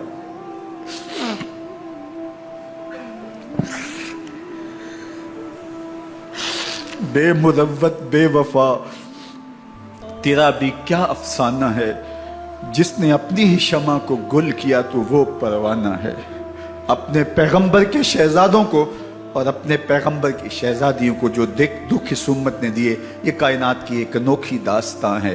اللہ ہمیں اسوہ شبیری پہ عمل کی توفیق عطا کرے اور ان کے نقوش پاک کی برکتیں دے، اہل بیت کی محبت ہماری روحوں میں جذب کر دے، اور جس عظیمت کے ساتھ، جس حوصلے کے ساتھ انہوں نے دکھوں کو جھیلا، جو دہکتی آگ کے شعلوں پہ سویا وہ حسین، جو جواں بیٹے کی میت پر نہ رویا وہ حسین، جس نے سب کچھ کھو کے کچھ نہ کھویا وہ حسین، مرتبہ اسلام کا جس نے دوبالا کر دیا، خون نے جس کے دو عالم میں اجالا کر دیا، جو کہ سوزے غم کو سانچے میں خوشی کے ڈھال کے مسکرایا موت کی آنکھوں میں آنکھیں ڈال کے۔ اے حسین ابن علی تم پر سلام، نازش آل نبی تم پر سلام۔ ذرا میرے ساتھ یہ پڑھ لیجئے، اے حسین ابن علی تم پر سلام، نازش آل نبی تم پر سلام، تم پہ لاکھوں رحمتیں لاکھوں سلام، اے شہیدان محبت کے امام، لالا گوں لالا بدن لالا کفن، اے چمن اندر چمن اندر چمن، زندگی ہی زندگی تیری حیات اے حیات اندر حیات اندر حیات، افتخار ملت بیضا ہے تو، رب کعبہ کی قسم یکتا ہے تو، فخر کا دل میں دریچہ باز کرنا چاہیے، جن کا تو آقا ہے ان کو ناز کرنا چاہیے۔ وآخر دعوانا ان الحمدللہ رب العالمین۔ 10 محرم الحرام کو کربلا کا واقعہ رونما ہوا، تو اس موسم میں اطراف و اکناف عالم میں اس حوالے سے بات ہوتی ہے، ذکر کیا جاتا ہے۔ اہل محبت حضرت امام حسین رضی اللہ تعالی عنہ کے حضور خراج عقیدت اور خراج محبت پیش کرتے ہیں۔ یہ حق و باطل کا معرکہ تھا، جھوٹ اور سچ کا مقابلہ تھا، ظلم اور عدل کا ٹکراؤ تھا، خیر اور شر کی لڑائی تھی، دو نظریات کا تصادم تھا۔ ایک طرف امام حسین رضی اللہ تعالی عنہ اور ان کے 72 جانثار تھے، اور دوسری طرف یزید اپنی تمام تر قوت کے ساتھ موجود تھا۔ حضرت امام حسین رضی اللہ تعالی عنہ سے مسلسل آخری وقت تک بیعت کا اسرار رہا، اور آپ آخری سانس تک یزید کی بیعت سے انکار کرتے رہے۔ حضرت امام حسین رضی اللہ تعالیٰ عنہ لڑائی کے لیے نہیں آئے تھے، ورنہ خواتین اور بچے ساتھ لانے کا کوئی مقصد نہیں تھا۔ آلات حرب و ضرب بھی نہیں تھے۔ عرب جو اپنے ساتھ سفر پہ معمول کی تلواریں اور اسلحہ جات رکھتے ہیں وہی تھے، اور آپ کو پیشکش بھی کی گئی۔ ترماح بن عدی بن حاتم نے، یہ حاتم تائی کا پوتا تھا، کہا کہ آپ میرے ساتھ ہمارے علاقے میں چلے جائیں۔ جب مختلف بادشاہوں نے عرب پر قبضہ کیا تو ہمارے قبائلی علاقے اس وقت بھی ان سے محفوظ رہے۔ ہم آزاد قبائل ہیں، میں چند دنوں میں آپ کی پشت پر 30,000 کا لشکر کھڑا کر دوں گا جو جانثار ہوگا۔ لیکن حضرت امام حسین رضی اللہ تعالیٰ عنہ نے ترماح بن عدی کی اس پیشکش کو قبول نہیں کیا اور آگے بڑھے۔ دشت نینوا میں، جسے دشت کربلا بھی کہتے ہیں، حر بن یزید ریاحی 500 سواروں کو ساتھ لے کر کے حضرت امام حسین کو محصور کر دیتا ہے، اور پھر یزید کا لشکر وہاں جمع ہونا شروع ہو جاتا ہے۔ 22,000 یا 30,000 کا لشکر امام حسین رضی اللہ تعالی عنہ کے اطراف میں لگا دیا گیا۔ 3 دن تک اس خانوادے کے لیے پانی بند کر دیا گیا۔ پانی کے بغیر تو انسان کی زندگی معطل ہو جاتی ہے، اور 3 دن کی مسلسل پیاس، اور پیاس میں بلکتے 6 ماہ کے بچے، خواتین اور بوڑھے۔ لیکن عزیمت کی راہوں کے یہ مسافر کسی صورت بھی یزید سے بیعت کرنے پہ آمادہ نہ ہوئے۔ یہ ایک ہیلا تھا کہ پانی بند کریں گے، بچے بلکیں گے، خواتین بے چین ہو جائیں گی تو یہ مجبور کر دیے جائیں گے۔ لیکن کہا تم جو کرنا ہے کرو۔ یہ بات طے شدہ ہے کہ ہم یزید سے بیعت نہیں کریں گے۔ پھر 3 ماہ پانی بند کرنے کے بعد حضرت امام حسین رضی اللہ تعالیٰ عنہ اور ان کے خاندان کو جس طرح ذبح کیا گیا، یہ ایک دردناک کہانی ہے۔ 72 افراد کربلا میں شہید کر دیے گئے۔ اہل حق کا یہ قافلہ بھوک اور پیاس سے نڈھال تھا، لیکن عزیمت کی راہوں کا یہ مسافر سرنگوں نہیں ہوا اور یزید کے ہاتھ پہ بیعت نہیں کی۔ امام حسین رضی اللہ تعالی عنہ آپ کے بیٹے، بھائی، بھتیجے، بھانجے، آیان و انصار، محبین شہید کر دیے گئے۔ 70 لوگ آپ سے پہلے شہید کیے گئے، پھر امام حسین رضی اللہ تعالی عنہ شہید کر دیے گئے۔ سوید نامی ایک زخمی، وہ چھری لے کر کے حملہ آور ہوئے اور وہ بھی شہید کر دیے گئے۔ یہ کربلا کے آخری شہید تھے جو حضرت امام حسین کے بعد شہید ہوئے۔ لیکن ان کی خون آشام تلواروں کی ابھی پیاس نہیں بجھی، اور ان کی آتش غیظ و غضب ابھی ٹھنڈی نہیں ہوئی۔ شمز الجوشن حضرت علی اوسط، جنہیں امام زین العابدین کے نام سے دنیا جانتی ہے، 14 سال کی عمر میں تھے، بیمار تھے، خیمے میں گھس کے ان کو بھی شہید کرنے لگا تو حمید بن مسلم نے کہا کہ کیا بچوں کو بھی شہید کیا جائے گا؟ تو وہ رک گیا۔ عمر بن سعد کے حکم نامے سے مقدس لاشوں پر گھوڑے دوڑائے گئے، حتیٰ کہ ان کی ہڈیاں چور چور ہو گئیں، اور شہیدوں کے سر نیزوں پہ چڑھا دیے گئے۔ حسین ابن علی اور ان کے آیان و انصار کاٹ دیے گئے۔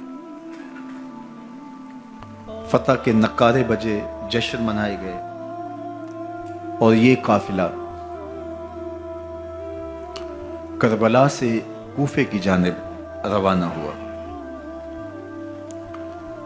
شہیدوں کے سر نیزوں پہ آگے آگے چل رہے ہیں، اور اونٹوں کے اوپر حضور کی بیٹیاں، حضور کی شہزادیاں اور حضرت امام زین العابدین کو باندھا گیا ہے، اور یہ تقدس مآب قافلہ کوفے پہنچتا ہے۔ ابن زیاد بہت خوش تھا کہ جیسے اس نے کوئی بہت بڑا کام کر لیا ہو۔ نواسہ رسول کا سر ایک تشت میں رکھا اس کے سامنے تھا، اور وہ چھڑی سے آپ کے ہونٹوں اور آپ کے دانتوں پر ضرب لگاتا۔ حضرت زید بن ارقم رضی اللہ تعالی عنہ صحابی رسول اس مجلس میں موجود تھے، وہ کھڑے ہو گئے، غصے سے ان کا بدن کانپ رہا تھا، اور آپ نے کہا، ظالم، چھڑی کو یہاں سے ہٹا لے، میں نے خود ان آنکھوں سے رسول اللہ کو یہ ہونٹ چومتے ہوئے دیکھا ہے۔ ابن زیاد غصے میں بپھرا ہوا بولا، اگر تو بوڑھا نہ ہوتا تو میں تیری گردن اڑا دیتا۔ حضرت زید بن ارقم روتے ہوئے دربار سے باہر نکلے، اور ساتھ اہل کوفہ کو مخاطب کر کے کہا کہ اہل کوفہ، تم نے حسین ابن علی کو شہید کر دیا، اور ابن مرجانہ کے غلام بن گئے۔ حضرت زینب سلام اللہ علیہا ایک کونے میں بیٹھی تھی، پرانے کپڑوں میں ملبوس۔ ایک وہ وقت بھی تھا کہ سیدہ زینب سلام اللہ علیہا جب کوفے میں آئیں،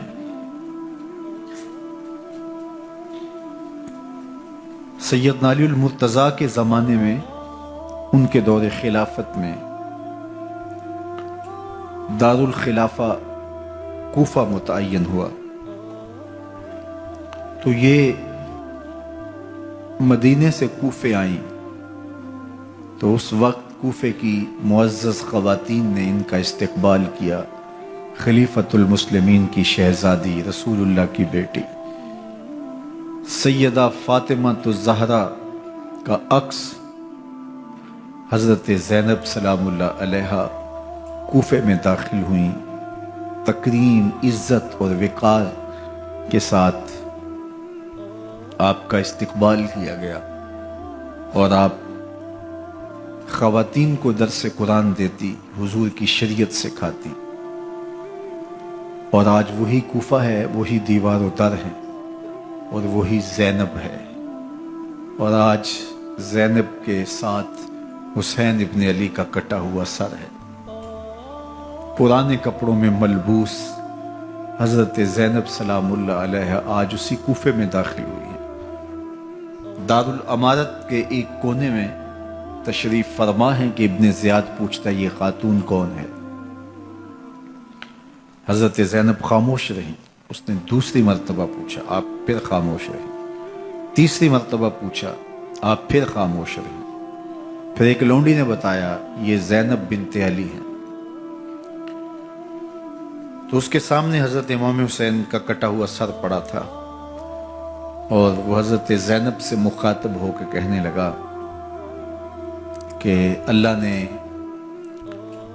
تمہیں شکست دی اور یزید بن معاویہ کو فتح عطا کی۔ تو حضرت زینب سلام اللہ علیہا پھر دربار ابن زیاد میں ایک خوبصورت خطبہ عطا کیا۔ زینب بول رہی تھی، لگ رہا تھا مولا کائنات بول رہے ہیں۔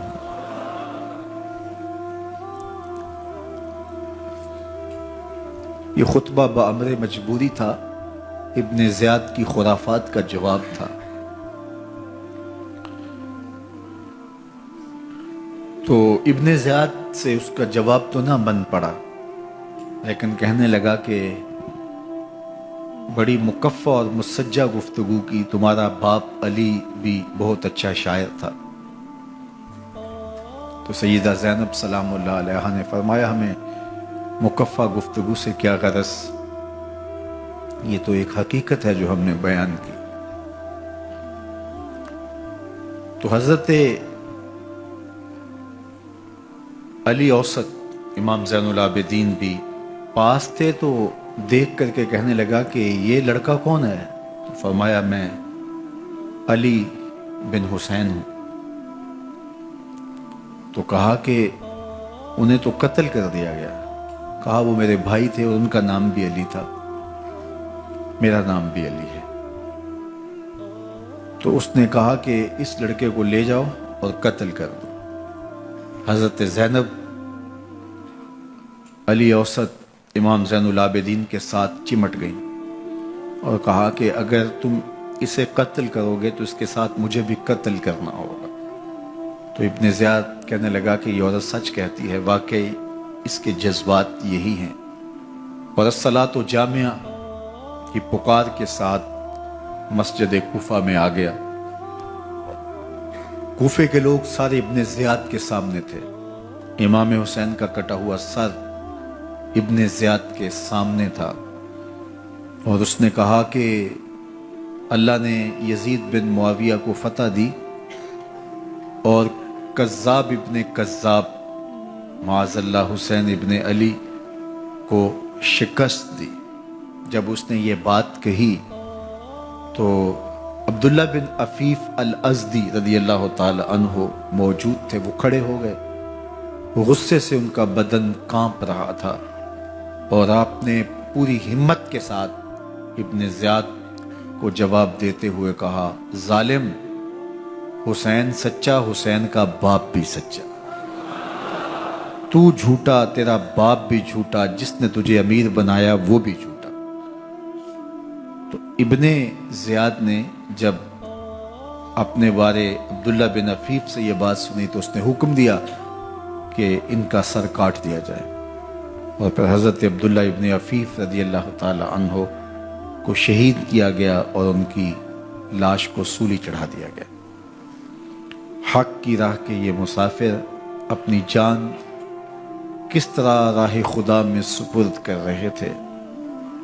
اہل کوفہ سہمے ہوئے، ڈرے ہوئے ابن زیاد کے دربار میں بیٹھے تھے اور امام حسین رضی اللہ تعالی عنہ کے قتل کا، ان کی شہادت کا انہیں دکھ تو تھا، لیکن ان کے اندر ہمت، طاقت اور توانائی نہیں تھی۔ ان کی تلواریں یزید کے ساتھ رہیں اور دل امام حسین رضی اللہ تعالی عنہ کے ساتھ رکھنے کی بات کرتے تھے۔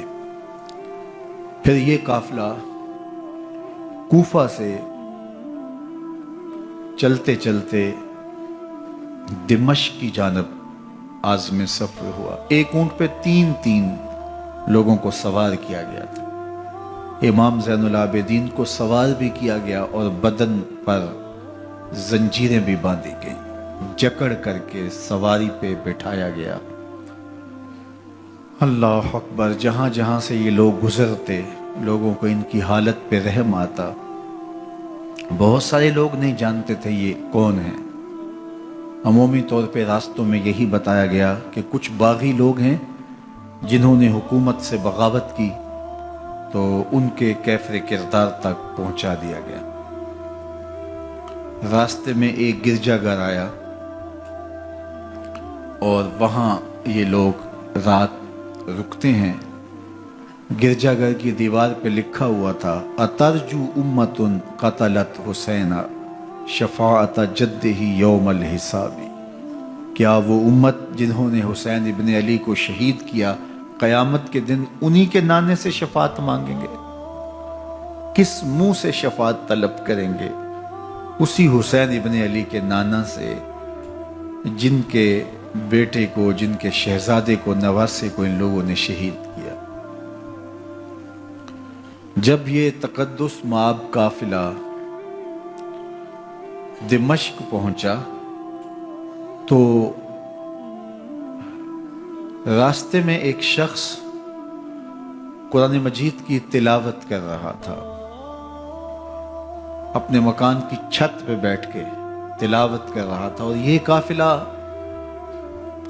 اس طرح سے گزر رہا تھا کہ شہیدوں کے کٹے ہوئے سر نیزوں کی نوک پہ تھے، اور عصمت شیار خواتین اور امام زین العابدین اونٹوں پہ بندھے ہوئے تھے۔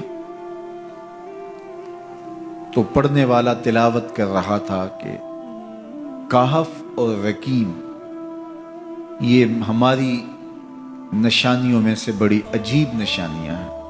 تو جب وہ پڑھ رہا تھا تو سر حسین سے آواز آئی: یا تالی القرآن، اے قرآن پڑھنے والا، اصحاب کہف سے زیادہ عجیب قتلی و حملی، میرا قتل کرنا اور نیزے کی نوک پہ چڑھایا جانا ہے۔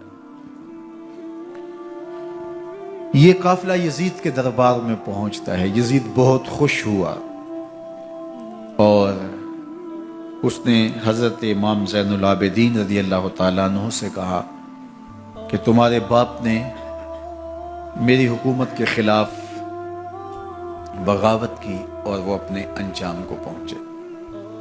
تو آپ نے جواب میں قرآن مجید کی آیات کی تلاوت کی اور اہل بیت کے مناقب اور فضائل بیان کیے۔ سیدہ زینب سلام اللہ علیہا کا ایک خطبہ اہل بیت کی عظمت، مناقب اور فضائل میں یزید کے دربار میں اپنی انوکھی اور البیلی شان رکھتا ہے۔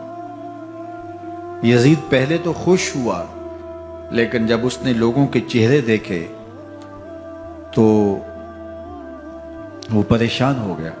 حتیٰ کہ یزید کے دربار میں ایک عیسائی سفیر آیا ہوا تھا، تو اس نے جب کٹے ہوئے سر دیکھے اور خستہ حال سادات کی شہزادیوں کو دیکھا تو اس نے کہا یہ کون لوگ ہیں؟ تو اسے بتایا گیا تو اس نے بڑے تعصف کا اظہار کیا، کہا کتنے بد نصیب لوگ ہو، ہمارے پاس حضرت عیسیٰ علیہ السلام کے گدھے کا کھر موجود ہے اور ہم اسے بھی عزت کی جگہ پہ رکھے ہوئے ہیں، اور تم کتنے بدبخت ہو، اپنے رسول کے نواسے کو شہید کر دیا۔ بے مروت بے وفا تیرا بھی کیا افسانہ ہے، جس نے اپنی ہی شمع کو گل کیا تو وہ پروانہ ہے۔ تو یزید نے جب لوگوں کے تیور دیکھے اور بدلتے ہوئے حالات دیکھے تو اس نے تعصف کا اظہار کیا اور کہا اللہ برا کرے ابن زیاد کا، وہ امام حسین کو میرے تک پہنچنے دیتا تو میں ان سے اچھا معاملہ کر لیتا۔ کچھ لوگ اس سے یزید کو بری و ذمہ قرار دینے کی کوشش کرتے ہیں، لیکن یزید کے اپنے حکم سے سب کچھ ہوا۔ ابن اسیر نے لکھا ہے کہ جب یزید مرا تو ابن زیاد دمشق آ رہا تھا، اس کے ساتھ مسافر بن شریح بھی تھا، تو اچانک وہ کچھ سوچنے لگا۔ تو مسافر بن شریح نے کہا کہ ابن زیاد میں تمہیں بتاؤں تم کیا سوچ رہے ہو؟ کہا بتاؤ۔ کہا تم یہ سوچ رہے ہو کہ میں نے نواسہ رسول کو شہید کیوں کیا؟ تو کہنے لگا کہ یہ مجھے یزید کا حکم تھا، اور اگر میں نواسہ رسول کو شہید نہ کرتا تو وہ مجھے قتل کر دیتا۔ اور جب مسلم بن عقبہ کو مدینہ المنورہ کی حرمت کو پامال کرنے کے لیے اور حضرت عبداللہ ابن زبیر رضی اللہ تعالیٰ عنہ کی خلافت کے اعلان کے بعد مکہ المکرمہ پر حملے کے لیے جو یزید نے بھیجا، تو اس سے قبل اس نے ابن زیاد کو کہا کہ یہ کام تم کرو۔ تو ابن زیاد نے جو جواب دیا وہ یہ تھا کہ میں تمہارے کہنے پہ پہلے ہی نواسہ رسول کو شہید کر چکا ہوں، اب نواسہ رسول کو شہید کرنا اور کعبۃ اللہ کی حرمت کو پامال کرنا، یہ دو چیزیں میں جمع نہیں کروں گا۔ اور اس نے بادشاہ کے حکم کا انکار کر دیا۔ تو یزید نے امام حسین رضی اللہ تعالیٰ عنہ کی شہادت کا حکم دیا تھا ابن زیاد کو، اور یہ دو گواہیاں میں نے ابن زیاد سے آپ کے سامنے رکھی۔ باقی اس کا یہ سیاسی پینترا کہ وہ تعصب کا اظہار کرے، تو قاتل کی پشیمانی مقتول کی اہمیت تو بڑھا سکتی ہے، لیکن قاتل کے دامن سے قتل کا داغ نہیں دھو سکتی۔ تو حضرت امام حسین رضی اللہ تعالی عنہ کا قتل یزید کو اب نظر آ رہا تھا مجھے بہت مہنگا پڑے گا، آخرت تو برباد ہوئی ہی ہوئی، دنیا بھی میں نے برباد کر لی اور میری حکومت بھی مستحکم نہیں رہ سکے گی۔ تو اب اس نے یہ کہنا شروع کر دیا کہ خدا برا کرے ابن مرجانہ کا کہ وہ راستہ دے دیتا اور امام حسین کو میرے تک پہنچ دیتا۔ حضرت امام زین العابدین سے اب وہ لجاجت کرنے لگا اور کہنے لگا کہ حضرت آپ کچھ ارشاد فرمائیے۔ تو آپ نے تین چیزیں ارشاد کی۔ آپ نے فرمایا ایک تو ہمیں خیریت سے مدینے بھیج دو، اور دوسری بات کہ قاتلان حسین کو ان کے کیفر کردار تک پہنچاؤ، اور تیسری بات مجھے دمشق کی جامعہ مسجد میں خطبہ جمعہ کی اجازت دو۔ اس نے کہا کہ خطبہ جمعہ کی اجازت بھی دیتا ہوں، آپ کو خیریت سے مدینہ المنورہ بھی روانہ کر دیا جائے گا، لیکن قاتلان حسین کو کیفر کردار تک پہنچانا یہ میرے بس میں نہیں ہے، یہ ممکن نہیں ہے۔ اب مجھے بتائیے، حاکم وقت ہو اور اتنا بڑا سانحہ اور واقعہ ہو گیا ہو تو وہ وہیں کھڑے کھڑے معذرت کر لے کہ یہ اس بات کو رہنے دو، تو اس کا مطلب سمجھنے میں کسی بھی باشعور شخص کو دیر نہیں لگتی۔ اسے چاہیے تھا کہ وہ کہتا کہ میں اس کی تحقیق کروا کے جو بھی مجرم ہے وہ کیفر کردار تک پہنچے گا، اور آپ نہ بھی کہتے تو یہ میں کرتا چونکہ میں حاکم وقت ہوں۔ لیکن اس نے فوراً کہا کہ یہ ممکن نہیں ہے، تو اس کا مطلب کیا کہ مجرم میں خود ہوں، تو میں اس سے جو ہے وہ بچنا چاہتا ہوں۔ تو اس نے حضرت امام زین العابدین کو کہا دو شرطیں تو قبول ہیں، لیکن یہ تیسری شرط قبول نہیں ہے اور یہ ممکن نہیں ہے۔ تو یہ واضح اس بات کا اشارہ ہے کہ یزید کے حکم سے، اس کی منشا سے اور اس کے کہنے سے حضرت امام کو شہید کیا گیا، اور اس نے حضرت امام حسین رضی اللہ تعالی عنہ کے مبارک لبوں پر چھڑیاں بھی ماری اور آپ کے دانتوں پر ضربیں لگائیں چھڑیوں۔ وہ تو ایک صحابی وہاں موجود تھے جو کھڑے ہو گئے، انہوں نے کہا ارفع ھذا القدیب عن ھاتین الشفتین، ان ہونٹوں سے چھڑی ہٹا لے، میں نے ان آنکھوں سے رسول اللہ کو یہ ہونٹ چومتے ہوئے دیکھا ہے۔ جس طرح ابن زیاد کے دربار میں ہوا تو یہاں بھی ہوا۔ اللہ اکبر۔ تو یزید اپنے تئیں خوش تھا، لیکن لوگوں کے احتجاج کی سکت نہیں لا سکتا تھا کہ نواسہ رسول کو شہید کر دیا گیا، تو وہ یوں اپنی بات کو چھپانا چاہتا تھا اور بات ابن مرجانہ ابن زیاد پہ ڈالنا چاہتا۔ لیکن ابن زیاد کہتا ہے کہ اگر یزید کے کہنے پہ میں امام حسین کو قتل نہ کرتا تو میں قتل کر دیا جاتا، اور میں غزوہ کعبہ اور قتل امام حسین دونوں کو جمع نہیں کر سکتا، لہٰذا اب میں یزید کا یہ حکم نہیں مانوں گا، اس نے پہلے مجھ سے بہت بڑی زیادتی کروائی ہے۔ یہ تاریخ کی معتبر کتابوں کے اندر موجود ہے۔ اب یزید نے کہا دو باتیں مان لیتا ہوں، آپ کو مدینہ المنورہ بھی رخصت کر دیتے ہیں، اور دوسرا آپ کو مسجد دمشق میں خطبہ کی اجازت بھی دیتے ہیں۔ اللہ اکبر۔ یہ وقتی تصرف تھا اس کا، ورنہ یہ کون ہے اجازت دینے والا؟ منبر تو حسین ابن علی کے نانے کا ہے۔ خیر، مسجد دمشق میں گئے، لوگوں کا ہجوم تھا، حضرت امام زین العابدین منبر پہ جلوہ فراز ہوئے۔ خطابت تو ان کے گھر کی لونڈی ہے، تو جب آپ نے کھڑے ہو کر کے خطبہ دیا اور فضائل و مناقب اہل بیت بیان کیے، لوگوں کے سینوں کے اندر آتش محبت اہل بیت کی جوش مارنے لگی۔ یزید ڈر گیا کہ اگر کچھ دیر خطبہ جاری رہا تو کہیں ایسا نہ ہو کہ لوگ میرے خلاف اٹھ کھڑے ہوں، تو اس نے مؤذن کو اشارہ کیا اور وہ اذان دینے لگا۔ تو اس نے کہا اللہ اکبر اللہ اکبر، تو حضرت امام زین العابدین نے کہا اس میں کوئی شک نہیں کہ اللہ سب سے بڑا ہے۔ پھر کہا اشہد اللہ الہ الا اللہ، تو امام زین العابدین نے فرمایا کہ ہم نے اس بات کی اپنے خون سے گواہی دی ہے کہ اللہ کے علاوہ کوئی معبود نہیں ہے۔ پھر اس نے کہا اشہد ان محمد رسول اللہ، تو حضرت امام زین العابدین نے یزید کی آنکھوں میں آنکھیں ڈال کے کہا یزید دیکھ، اذان میں تیرے نانے کا نام ہے یا میرے نانے کا نام ہے؟ تو حسین ابن علی رضی اللہ تعالیٰ عنہ کا نام کبھی بھی مٹنے والا نہ زیاد کا وہ ستم رہا، نہ یزید کی رہی وہ جفا، رہا تو نام حسین جسے زندہ رکھتی ہے کر۔ یزید نے امام حسین رضی اللہ تعالیٰ عنہ کو راستے سے ہٹا دیا۔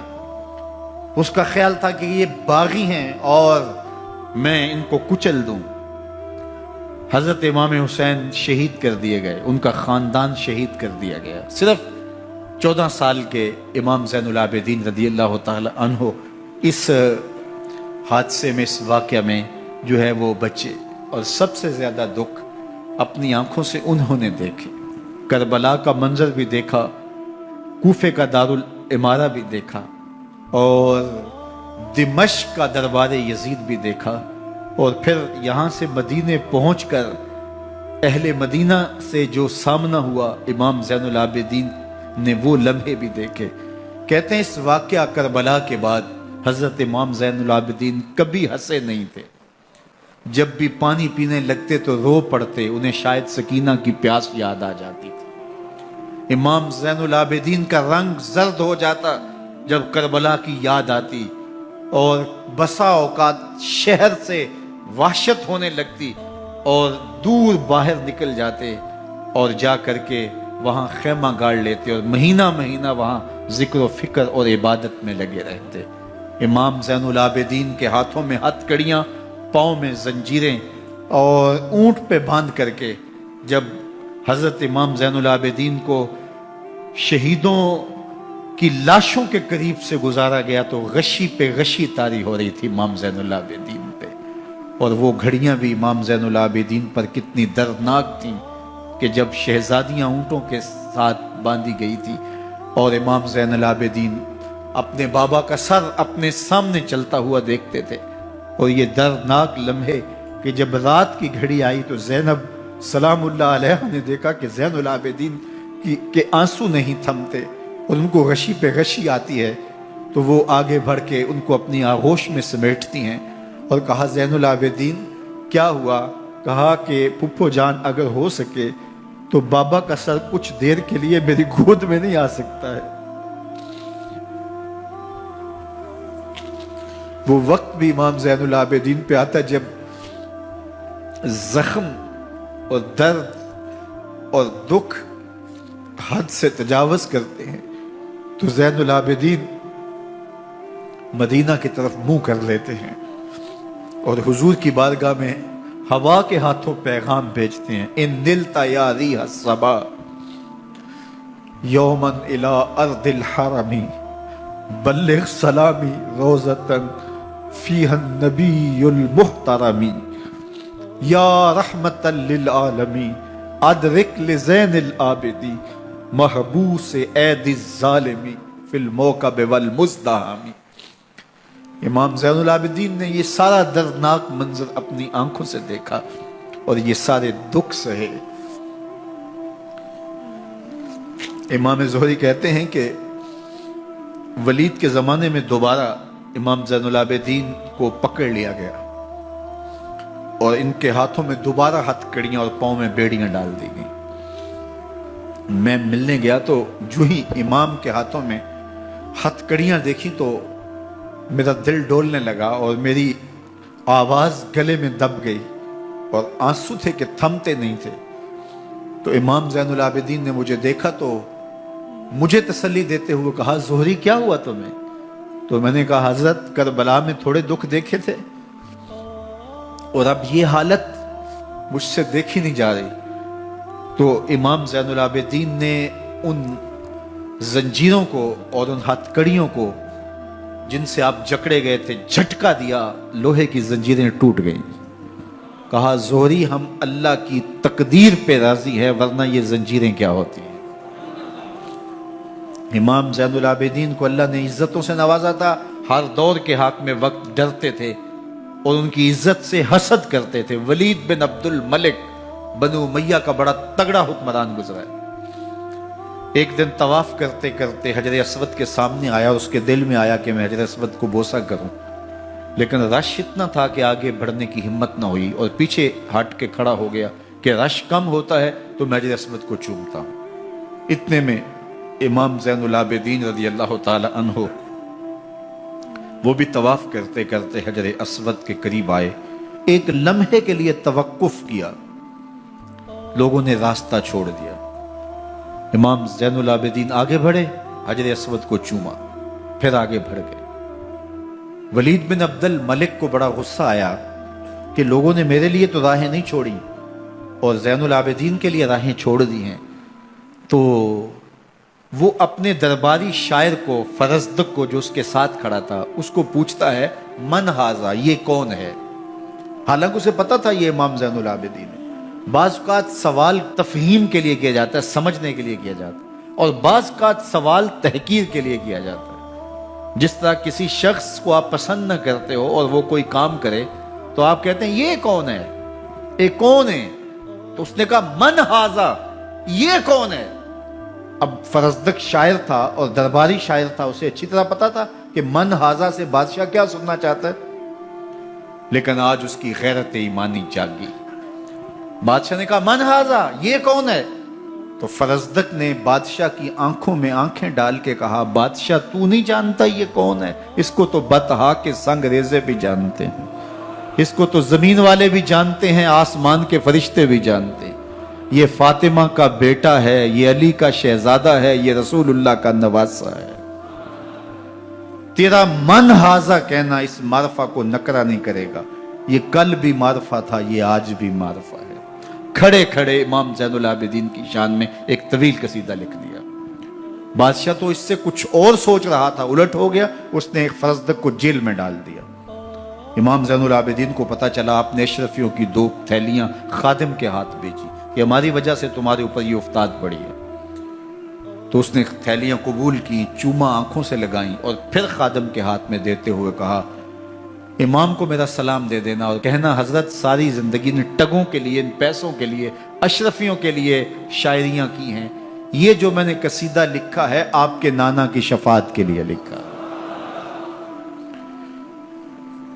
جو دلوں کو فتح کر لے وہی فاتح زمانہ۔ امام حسین کو تو کاٹ دیا گیا نا، اس لیے کاٹ دیا گیا کہ یہ ہماری حکومت سے بغاوت کر رہے ہیں، انہوں نے یہ کہا، بہانہ یہ بنایا، نظم حکومت میں یہ مخل ہو رہے ہیں، لہٰذا انہیں شہید کر دیا گیا۔ نہ صرف انہیں شہید کیا گیا،